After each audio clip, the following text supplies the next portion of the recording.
G. Marshall, major domo of this halfway house, halfway between reality and illusion.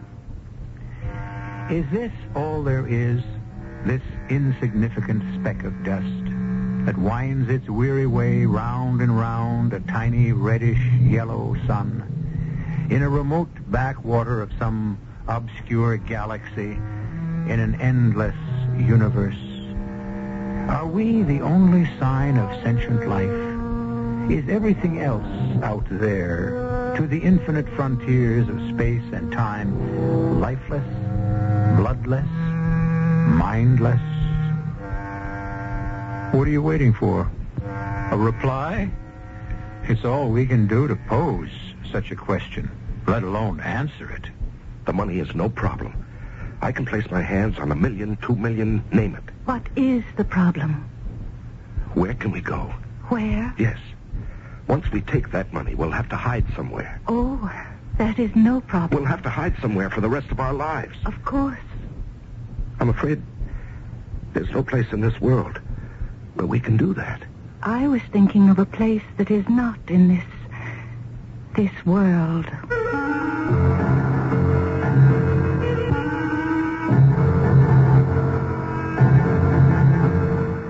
Our mystery drama, The 11th Hour, was written especially for the Mystery Theater by Sam Dan and stars Larry Haynes and Carol Teitel. It is sponsored in part by Buick Motor Division and Anheuser-Busch Incorporated, brewers of Budweiser. I'll be back shortly with Act One.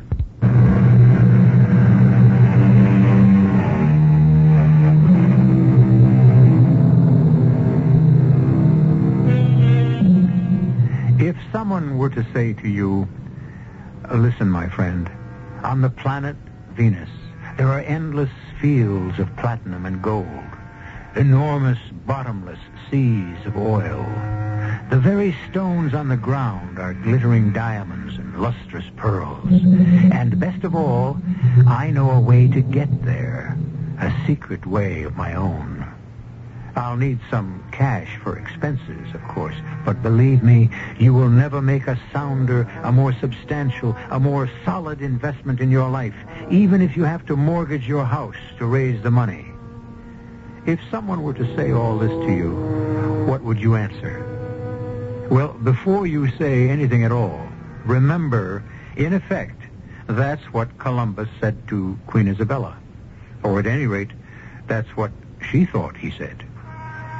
Let us follow Mr. J. Raymond Trask, who is en route to his office. He hails a cab. Where to, Mac? The Trask building. Hey, you must be old J. Raymond Trask himself, huh? Yeah, I recognize you from the papers. Tell me, what's good in the market today? I never give tips. Why not? Because you might lose your money. Oh, how could I lose if you give me the tip? I've been wrong. No, I'm willing to take the chance. I'm not. Suppose you became wealthy, fabulously wealthy. You'd hate me even more. Why? You'd worry about money. You'd let money dominate your life. You'd lose your good humor, your good nature. No, you better not chance it. You know something? I hate you now. May I see your newspaper, please? Oh, you want to get the day started with a laugh? Huh? Read the personals column. I can't afford to waste my time with... Yeah, I guess you can't. You only read something where you can make a buck, huh?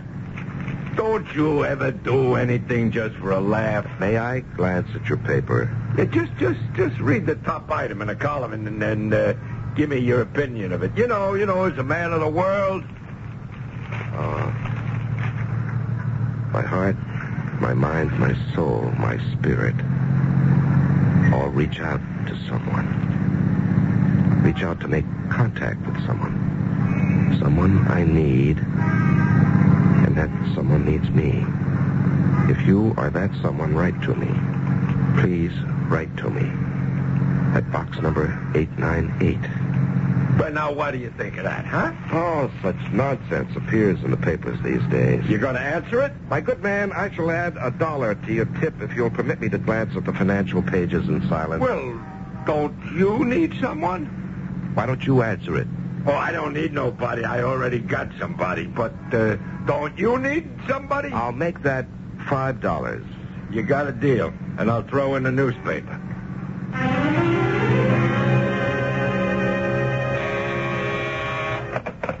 Yes. All right. Send her in. Raymond, I'm sorry to bother you, But you'll do it anyhow. Very well, Millicent. What do you want? Raymond, it's about Douglas. Yes? You're displeased with him. What are you doing, Millicent? Coming here to fight his battles? You know how carefully he's been brought up. I know how badly he's been brought up. All right. Millicent, I bent my most inflexible rules. I hired a man, in this case a boy, on the basis of a family connection. Ray, this is how things are done. Not by me. He's your sister's boy, but he hasn't got brains enough to peel an orange. You have to give him a chance. I gave him a chance. It almost cost me $1 million. He stupidly neglected to check on a simple... Please, just don't fire him. No, I won't. Thank you, Raymond. But he'll work here at his level of competence. And at this point, I can't see anything higher for him than in the mailroom. Oh, no. And even that may be too You advanced. can't be serious. Why not? Your nephew, my sister's son, in the mailroom. I started in the mailroom. Oh, Raymond. Why does he have to have any responsibility?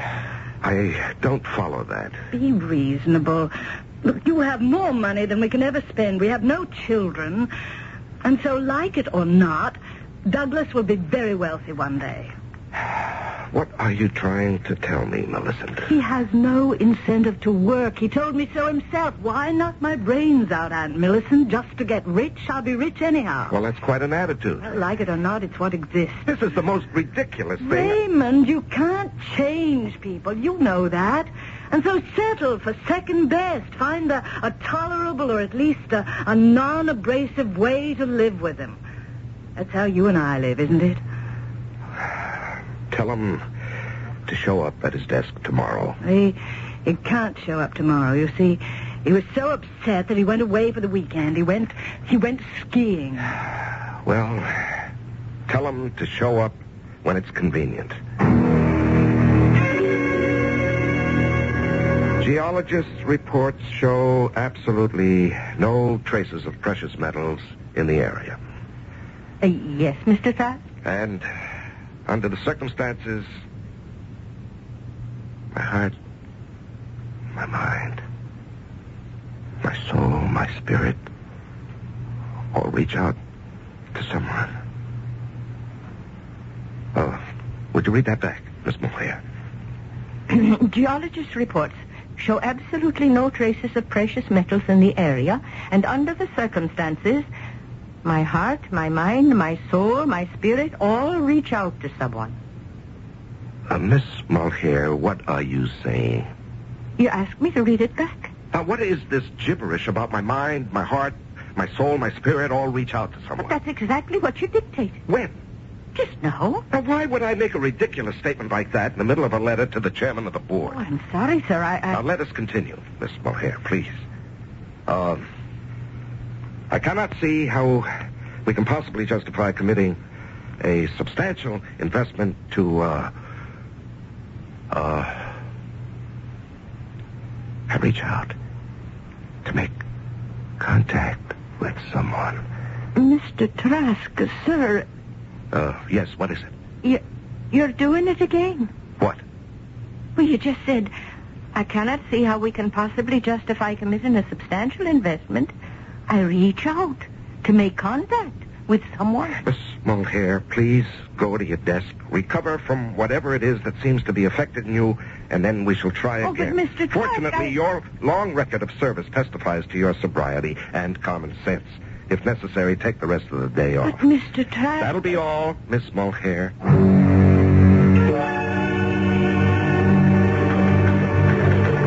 Kitty Mulcair. Good morning, Mr. Wilson. Now you must call me Douglas. Now, please, sir, I have to finish this letter. Do you know a woman truly arrives at the great peak of her beauty when she's 40? Oh, sir. You're like some glorious Gaelic queen. Mr. Wilson, Mr. Trask needs this letter. Will the world stop spinning if it's 5 minutes late? My world will. How is the old bear? I don't know. You? Miss Mulcair? You don't know? You don't fool me. You know him like a book. Lately, it's been a closed book. What have we here? I don't know. The man is distracted. How? Why? By what? It's hard to say. He goes along all guns firing his usual self. And then... Then what? Then... he goes away. Where? I don't know. But it's as if he takes his leave. And he starts to mutter something about reaching out, trying to make contact with somebody or something. What is all this? I don't know, Mr. Wilson. But I'm afraid. Of what? Once again, I don't know. But I've never seen Mr. Trask act peculiar in his life. Well, I do know he's mad at me. Oh, yes, sir, that he is. Well, I'll do what I can. In what way, sir?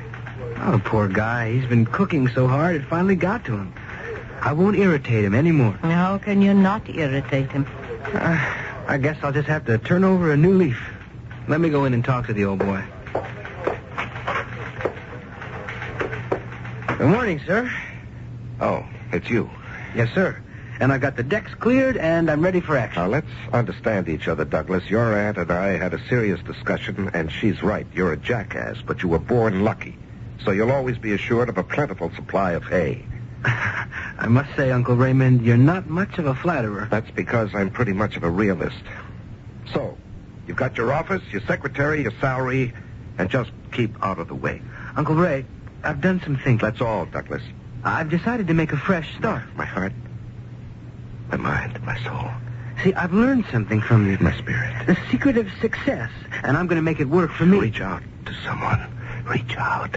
Uncle Ray. Hello. What's the matter with you, Douglas? Why are you staring at me? Well, what were you saying about someone reaching out? Now, look, Douglas, I don't have time for you and your nonsense right now. I'm due at a meeting. Could I come along? What for? I want to learn the business. Douglas, we needn't play these charades. Now go to your office and quit bothering me.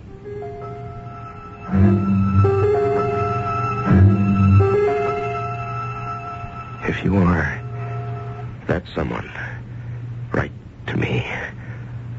Oh, please make contact with me.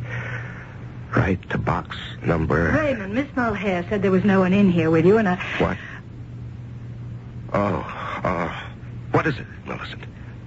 Yet I could have sworn I heard you talking to someone. You know, it must be a plot. Everyone's accusing me of talking to myself. I want to talk to you about Douglas. Now what? He isn't happy. Why? He feels uncomfortable doing nothing. Well, that's too bad.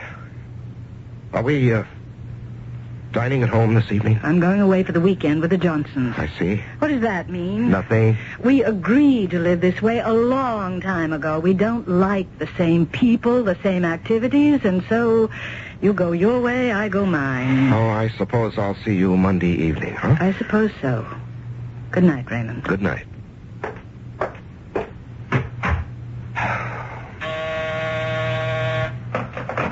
Yes. Will you need me for anything else, Mr. Trask? Yes, I want you to drop a note to, box number 898. Yes, Mr. Trask? Never mind. I'll do that myself. You can go home now. Yes, Mr. Trask. Have a nice weekend.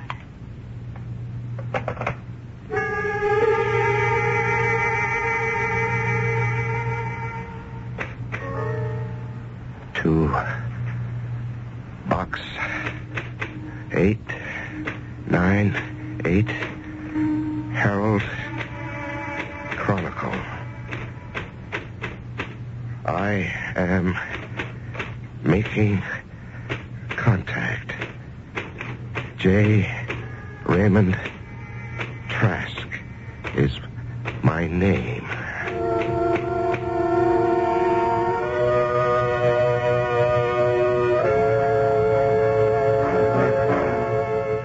Well, the bigger they are, the harder they fall. J. Raymond Trask. What is he reaching out for anyhow? Is there a side of Raymond Trask that the world is unaware of? Somewhere, somehow, somebody is reaching out for someone. Be around when contact is made in Act 2.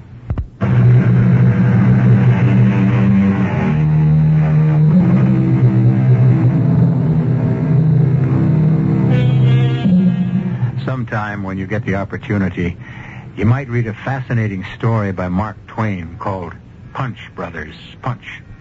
It has to do with a man who reads a catchy little jingle and then finds that the words refuse to leave his head.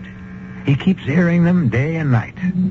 Well, Mr. J. Raymond Trask has accidentally come across a paragraph in the personals column of the newspaper, and for a reason he simply cannot fathom, he is in a similar situation. My heart, my mind, my soul, my spirit. Mr. Trask? All reach out. Excuse me, Mr. Trask. What? Oh, yes. What is it? Where shall I file this, sir? File what? This little clipping from a newspaper. It says, my heart, my mind, my soul. Where did you get that? It was on your desk. Now, look here. You had no business My to take orders from you are to take every single piece of paper off your desk and find a proper place for it. And since I don't know what this means, I don't know what to do with it. Well, couldn't your own common sense tell you where to file that? In the wastebasket. Where else? Yes, sir. Don't touch that phone. Oh, I beg your pardon, sir. Just leave it alone. But it's my job to answer your telephone. Until further notice, I intend to do it myself. And I'll get back to your office. Why, yes, Mr. Trask. Hello? This is Rael. Rael? Yes. My name is Rael. And your name is Raymond. And so we have touched. Now, look, I'm not sure that I... What are you not sure of? What? Of what I'm doing. Aren't you? Who are you? What do you want? We have reached for each other. We have found each other. What's this all about? Reaching. Touching. Why did you reach for me? I don't even know who you are. We need each other. And now we have met. Rael. What kind of a name is Rael? What kind of name is Raymond? You still haven't told me. What do you want? What do you want? I want... I don't even know what I want. You must want something, or else you would not have answered my call. When can we see each other? We have already seen each other. What do you mean? How could I possibly know what you look like? You know. You know what you want me to look like. And I know what I want you to look like. And we know what we must do for each other. I must be going crazy. Look, Rael, or whatever your name is, let's forget the whole thing, huh?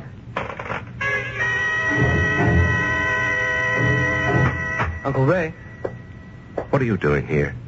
I work here. All right, Douglas, don't irritate me. I have your recommendation on the Iroquois development. What are you doing with that? I wouldn't approve it. What are you talking about? Well, this goes counter to every principle of prudent investment. Douglas, why don't you take the day off and play golf? How does this group propose to develop that property? It's a nice day. There are no roads, no utilities, and furthermore, they don't even have a clear title to the property. What do you say to that? What do I say to what? This phony prospectus for Iroquois development. My mind, my heart, my soul. Uncle Ray, are you all right? Uncle Ray. Who do you think you are? Coming in here and shouting at me? Now go back to your office. Please, check through this prospectus for Iroquois again. You'll see I'm right. Mr. Wilson? I heard every word. I tell you, Kitty, there's something wrong with that man. I think you're right. He'd better see a doctor. I think you'd better see this. What is it? It's a clipping from a newspaper. My heart, my mind, my soul. Say, this is what he keeps talking about all the time. Yes. And he seems to be in a trance. What does it mean? I don't know. But it does sound as if he's a man possessed. Oh, Kitty Mohair. You wouldn't be talking about the little people now, would you? There's something here, Mr. Wilson. Don't ask me what, but something. Taxi! And when the taxi comes, may I share it with you, Raymond? Who are you? How do you know my name? You know who I am. Rael. Rael, what are you doing here? I am here because we need each other. No, we can't be seen here, not here, out on the street in public. No? No, I couldn't afford to be seen with a young, attractive woman. Why? Well, my wife. We need each other, Raymond.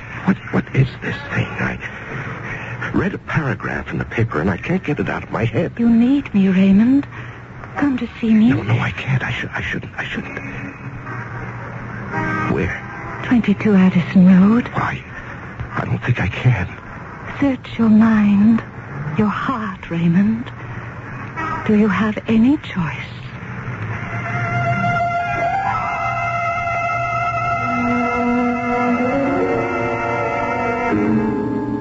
What are you telling me, Douglas?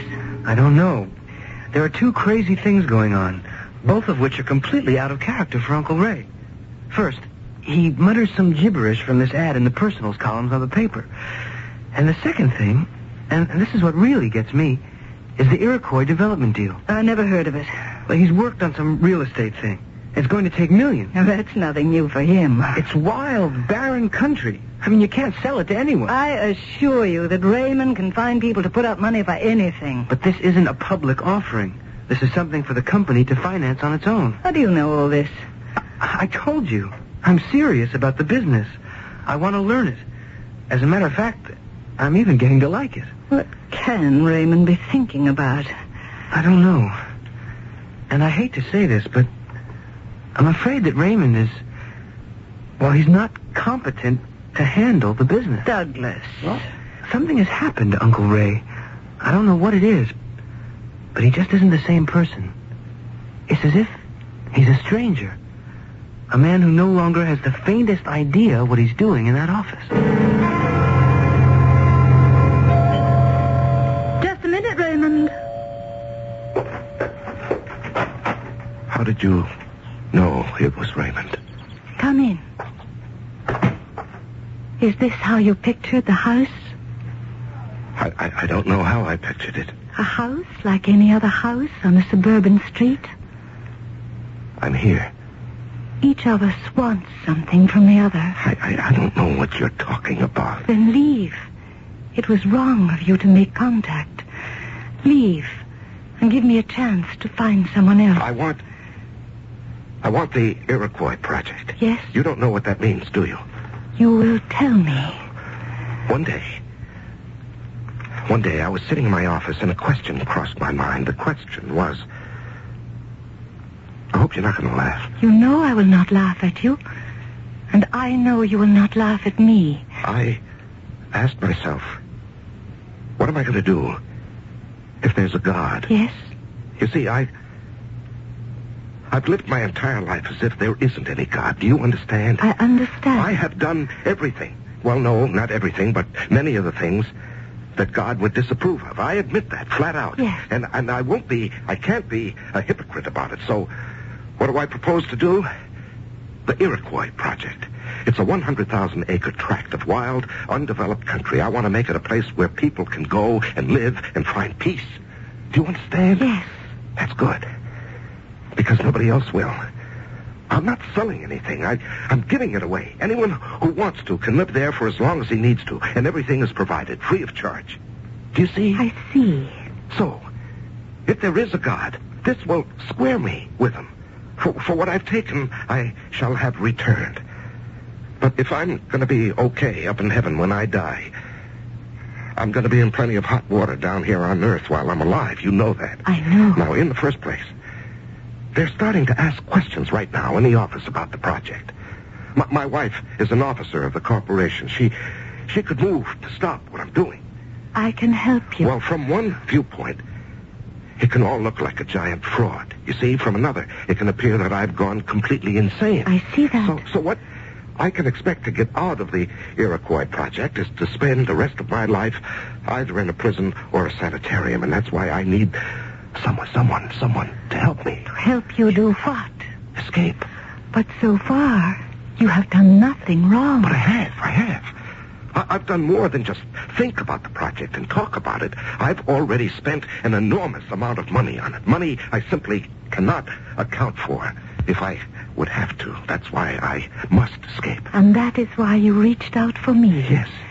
Yes, but why did you reach out for me? I want to go home.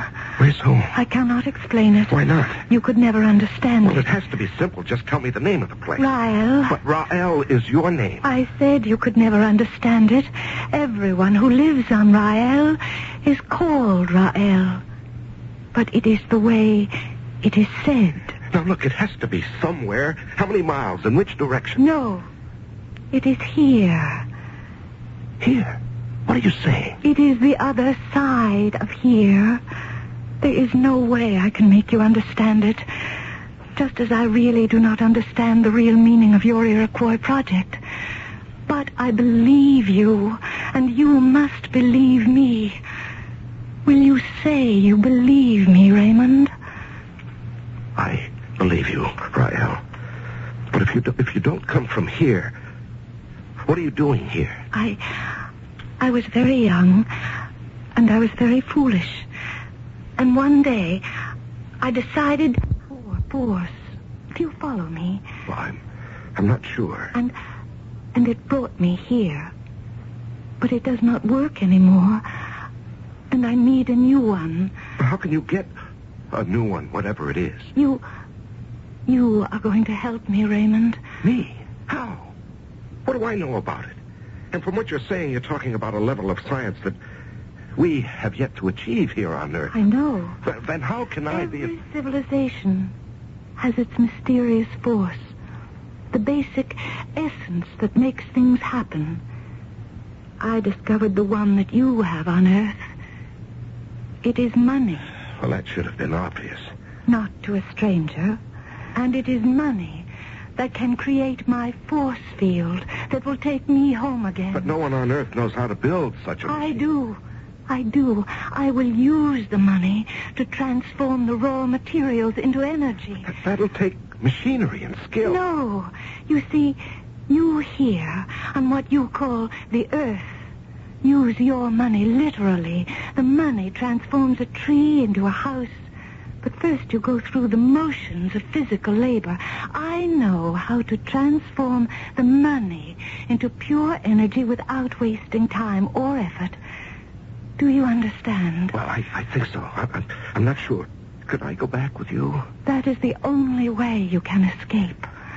What you're saying is with money, you can build a force field or thing or whatever that will transport... Or transmit. Us back to whatever it is you come from. Yes.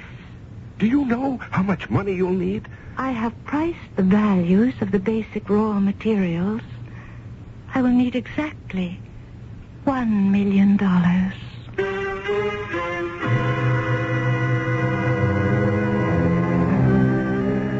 $1 million.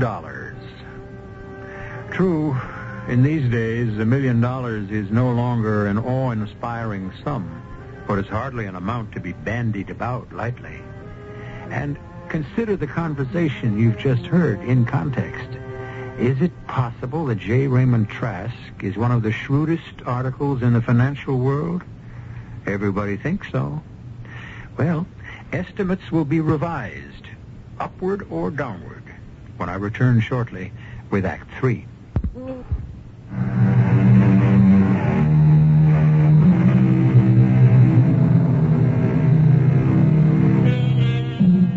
A man travels his merry and selfish way through life, taking what pleases him, with hardly a thought for either the consequences or the next fellow. And then, suddenly, without warning, one day, it occurs to him that there may be a judgment and a judge. And he realizes that he owes a tremendous debt. But will he be able to pay it? $1 million?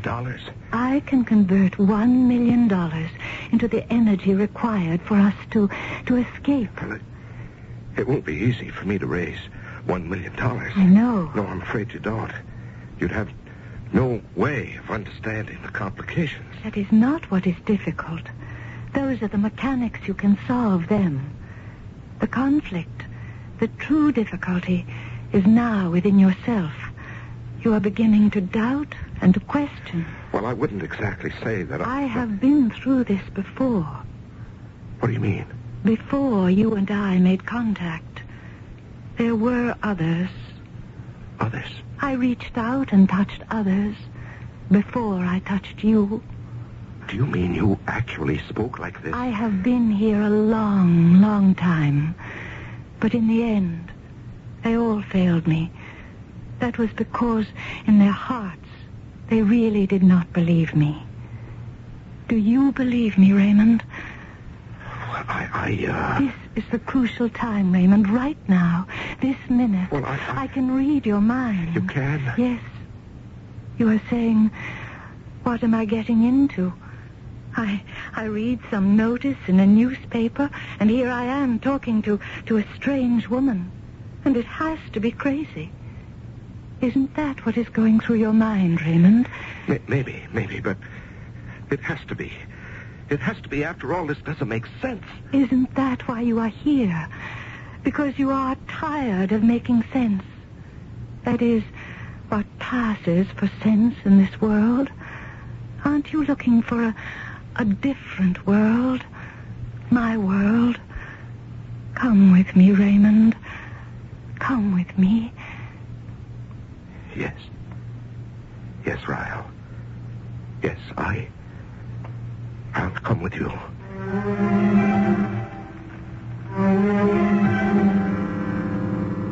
Raymond, I demand an answer. What's the question, Millicent? Tell me about the Iroquois project. Why? Because I am an officer of this corporation. You never manifested any interest in any of our past projects. I am interested in this one. Your being an officer doesn't give you any say in the operations of the company. That's true. I'm not accountable to anyone for the decisions I make. That is not true.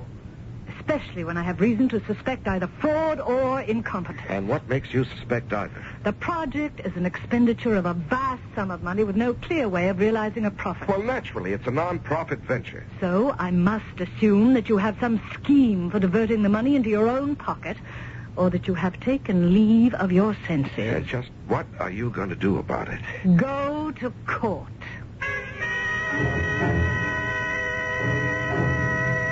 Yes, Mr. Trask? Miss Mulhare, I want you to authorize payment for the publication of the prospectuses for the Iroquois project. Yes, sir, but, Yes, what is it, Miss Mulhare? I don't think we can. You can pay anybody anything, Mr. Trask. You see, they went and got an injunction. Who? Your wife and your nephew. And until the court decides about certain things, all of the company funds are frozen. I see. Get Mr. Wilson in here. I'm sorry. I'm sorry I told them about the things in the paper, but I thought I would be helping you. Forget it. I'll go see him. Now, see here, Douglas. Uncle Ray, may I present Mr. Cummings? Mr. Cummings, Mr. Trask. Mr. Cummings is with the district attorney's office. How do you do, Mr. Trask? What are you and my wife trying to put over on me, anyhow? We're trying to keep you from making a fool of yourself. Mr. Trask, do you know a young lady named Rael? Why do you ask? Well, because she's quite obviously a confidence operator. You better listen to this, Uncle Raymond. She has a criminal record? She evidently places a sort of advertisement to lure her victims, who are usually persons under some sort of emotional strain. What sort of proof have you? Plenty of proof, Uncle Ray. Just listen. She gives them a story of how they can escape to, well, it's never quite clear, some sort of paradise, another world, maybe. And tell him how, Mr. Cummings. Well, that's never quite clear either. Flying saucer or some esoteric, mysterious method. Now, what do you say, Uncle Ray? I say it's a lie. Well, we have in the past received several complaints. But since all of them came before money had changed hands, there was no way to prosecute. Then she has no criminal record, Douglas. That's only a technicality. She has been in several mental institutions. Maybe she's not a criminal, but she's a nut. Just how much money has she asked you for, Mr. Trask? Yes, it is true. I have been placed in your mental institution. Rael. I must say, they do very little for one's mentality. Rael, tell me about this force field and exactly why you need the $1 million. I have already told you as much as you are capable of understanding. Rael, I want to believe. Then believe. What is stopping you? Oh, I know the habits of a lifetime. But you must believe. The world we're going to, your world. What's it like, Rael? What did you want the Iroquois Project to be like, Raymond? A place of peace and love. You cannot have it here. Your world is not ready for it. And despite your 11th hour repentance, you really do not know how to build it either. Everyone in your world who tries to create peace and love pays a terrible price for it finally. When can we leave? We require $1 million. We can leave the moment you bring it here.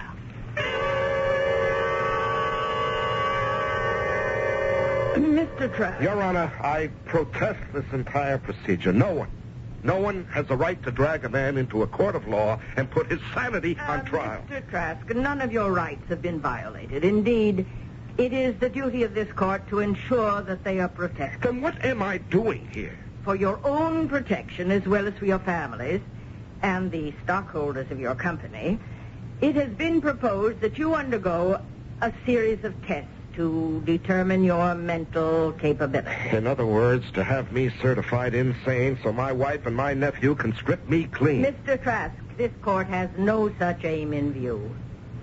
It is therefore our decision that you be convicted. Mr. Trask, what are you doing here at this hour of the night? Aren't you supposed to be in Well, there? let's say I escaped. Oh. Don't be alarmed, Miss Mulhare. I'm not dangerous. What did you come here for, Mr. Trask? I need money.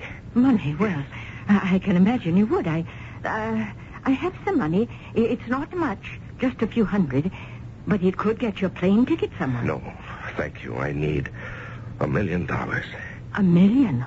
Oh, well, we don't have that much in the office. Yes, I know, We but never- I still remember the combination to the safe, Oh, no, Mr. Trask, you wouldn't. in which we have over $1 million worth of negotiable bonds, bearer bonds, which are as good as cash. Please, Mr. Trask, please don't. Don't try to stop me, Miss Mulhare. 16, right? Over to 0. So far, you're not in any real trouble. You can beat them. 24 left. Do this, Over to 0. and you cross the line. I've crossed it long ago. Where can you hide? You'd be surprised. But there's no escape. And here we are. Oh, now put the bonds back, Mr. Trask, please. Out of my way, Miss Mulhare. Just stand aside. No, I'll not let you. I worked for you 20 years. I've loved you for 20 years. You didn't even know I was alive, but I didn't care. Just being here was enough. I said get out of my way. Oh, no, please, listen. Out of my way. Raymond.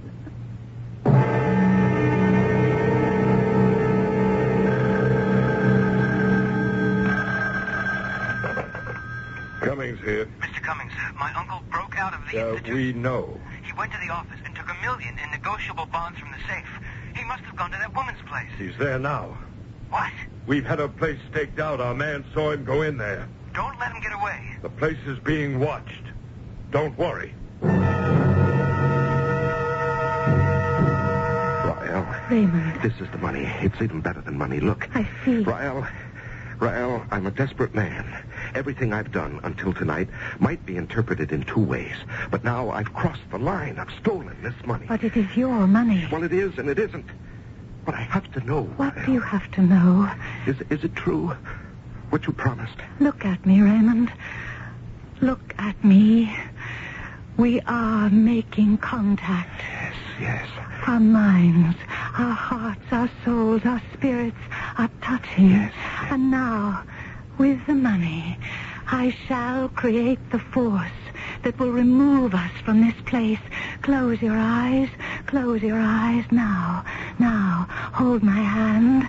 And now, do you feel the force? Well, Yes. I feel as if the whole room is spinning. Yes, Raymond, it is. And that smell, that sharp smell. The forces, the life forces in flux. Ryle, I'm dizzy. I'm going to faint. Don't fight it. I'm going to pass out. No, Raymond, not pass out, but pass through, pass over, and pass into the other side of the world.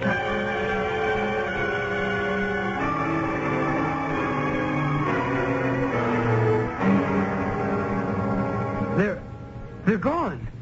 No one's here. Oh, they couldn't get away. They couldn't. We had the place surrounded. We've been upstairs, downstairs, in the attic, down the cellar, not a sign of them. We had the place surrounded. How could they get away, Mr. Cummings? How?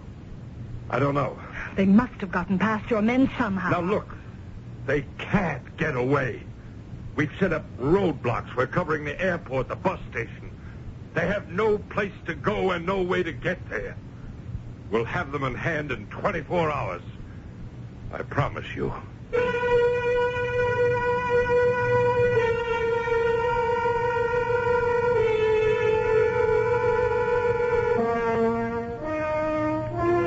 The assistant DA, Mr. Maxwell Cummings, made that promise some 5 years ago. So far, he has been unable to keep it. Since that evening, no one has ever seen Rael or J. Raymond Trask. I'll be back in just a few moments with a comment on the story you just heard, plus some other assorted goodies. Children make a lot of noise, but to me it's a wonderful sound. They have a lot of energy, a lot of playing to do before they take on the serious world of adulthood. Every day they take on a bit more of this wonderful world. I guess we're lucky, because there are so many places in the world where the children are too weak, even for play. Bangladesh, Honduras, right here at home. They're weak from a lack of protein and essential vitamins, weak from the bad water and the parasites that rob them of important nutrients. A childhood of tears instead of laughter. And even if they do manage to become adults, their minds and limbs will be stunted by chronic malnutrition. You can help a child to grow up strong and independent, maybe even be one of tomorrow's leaders. Send your contribution to Save the Children, Box 970, Grand Central Station, New York 10017. That's Save the Children, Box 970, Grand Central Station, New York 10017.